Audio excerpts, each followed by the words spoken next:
So here's a lightning fast way to install some PIAA ion fog lights onto something like your 4Runner. First, you're gonna need a 3/8 drill bit to go through the plastic bumper, then just a 17mm wrench to tighten the nut for the mounting bolts.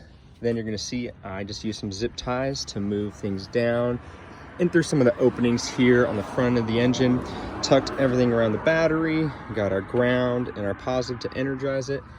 There's the PIAA relay. Just use some more zip ties to keep all these extra wires up and around the loom.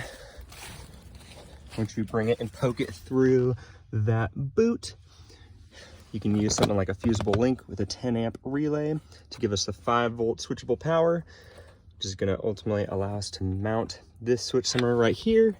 And as you can see, green is off, red is armed.